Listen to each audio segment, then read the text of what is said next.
Hey guys, welcome back to another Apex Legends video, and in today's video I'm doing a full detailed movement guide for controller on Apex Legends. I will be going into full detail on what kind of movement techniques you can use in gunfights to win those fights in Apex Legends for controller only. If you're playing keyboard and mouse, there'll be a video in the description, Asu's video. Asu's absolutely nuts, his movement guide is amazing. Go watch his movement guide if you haven't yet. But anyways, let's get into all the movement techniques you guys can learn to get better at your movement in Apex Legends and help you in gunfights. You can do this with paddles or not. It's harder without paddles. Like, I used to do it without paddles, and it was a pain in the ass. As soon as I got paddles, it's so much easier to do. So I will show you guys for each thing how to do it with and without paddles, because I've got 4 paddles in the back. I've programmed crouch to the bottom right, jump, reload is this one, and swap weapon is this one. So I recommend paddles. If you don't have paddles, then I'll show you a way to do it without paddles. Actually, before I get into showing you guys all the movement guides, I'm going to show you how I have my controller button layout. I use Evolved. This is the best layout for controller if you don't have paddles. I'm used to it, so I've kept it at Evolved. Even with paddles on, I've still kept it at Evolved because I've gotten used to it. But to do movement, this is the best way to do it, is playing on Evolved. Because if you're not playing on like Button Puncher or Evolved, you can't actually bunny hop on controller. Well, it's very hard to bunny hop on controller. It's a lot easier doing it this way, since it jumps at left bumper and then you just push down, crouch. But anyways, I'll show you guys how to do bunny hopping first. It's kind of like one of the most obvious things. It used to be so much better, but Respawn decided to nerf it. So crouch, just simple bunny hop. A simple bunny hop is you slide, jump, keep on jumping. So yeah, legit, all I'm doing is pushing down, crouch, and then jumping. So it's legit just crouch. So it's so you gotta sprint, you gotta be sprinting. Crouch, jump, and then you keep on jumping. That's pretty much it. Without having with having paddles, it is much easier because I've got crouch and jump on the back with my bottom 2 triggers. I can actually look around while doing it. Actually move different ways. I hate this game sometimes with dead slides though. But yeah, I can actually move around a lot easier than compared to doing it without paddles like this. So I'm holding down the stick.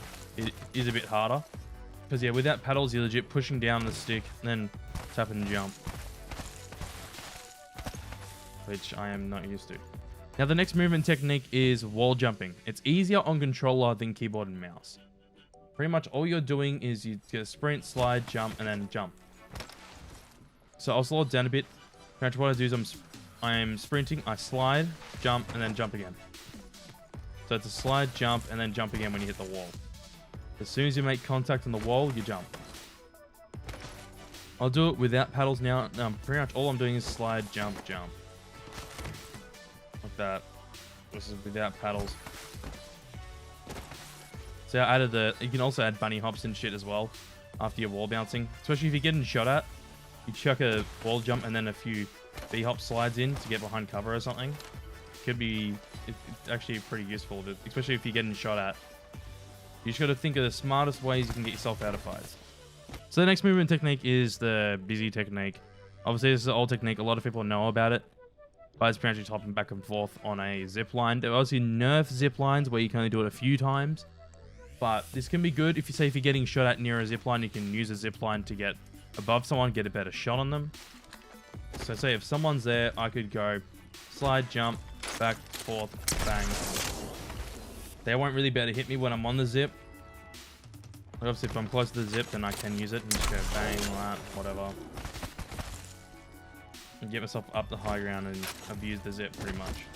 So all I'm doing with this technique, all I'm doing is slide, jump, grab, grab. So I've obviously got my paddles. I've been using most of my paddles. Like, I usually don't play.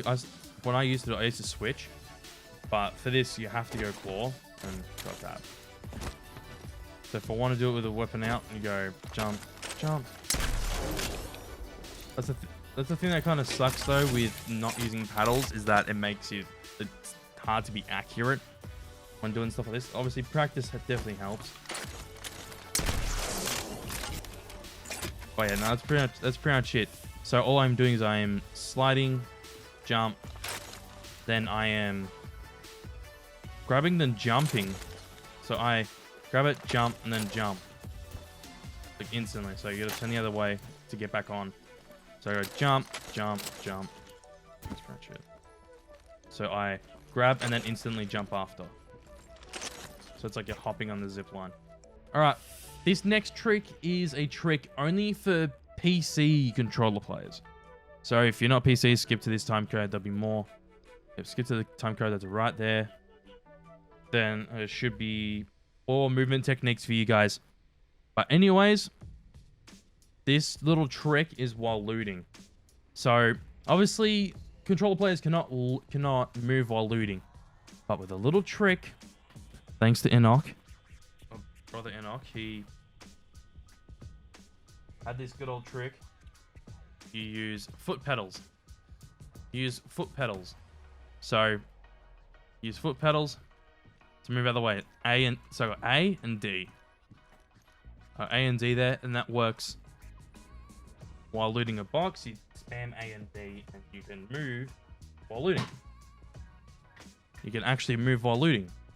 Alright, this next movement technique is momentum shifting, so you're pretty much shifting your momentum into a different direction. So all you're doing is I'm sliding, jumping, and then going back like that. So you can do this. You can go backwards, or you can go front normal like this, like just move your direction like that. I think it is personally, like obviously this is like a kind of a cool factor. Like I think it looks better going where I face the opposite direction and go backwards, because you can backwards slide. You can actually backwards slide. If you go like that and then move backwards, you can slide backwards. You can keep B-hopping and sliding backwards. So if you're doing this, obviously you're using the B-hop technique. But when you're momentum shifting, you got to do your first slide, and then after your first jump, you move the way you want to. So you can obviously get around the corner quicker. After your first slide, you do most of the momentum shifting. So I'll go first like that, and then like that. Now I keep B-hopping. And that's pretty much it. But if you guys want to know how to do it backwards, so go in the complete opposite direction, is I face the opposite direction of where I want to go, and then face my moving stick backwards. So say I want to go that way, I will face myself to the right, and then pull my stick backwards. And I'll go down this way. Pretty much just the way how to do it, as you face the opposite direction, and you'll slide to where you want. See? Slide to where you want. And yes, you can. The thing is, when you're doing backwards sliding, you got to slide like this first, and then fully shift yourself backwards. So I don't think you can actually, because you can't actually sprint backwards. Oh, never mind, you can. So I hope you guys enjoyed this movement guide video. And if you enjoyed it, make sure to comment down below and tell me your thoughts on the whole video and whatnot. And also subscribe while you're at it if you enjoyed the video, as it does help my YouTube channel out and gets me out in the recommended feed. And also while you're at it, check out my Twitch, links in the description. I stream 5 days a week. I'm usually streaming Apex. I usually play ranked, so I stream ranked 5 days a week. But anyways, I hope you guys enjoy this video, and I shall catch you on the next one.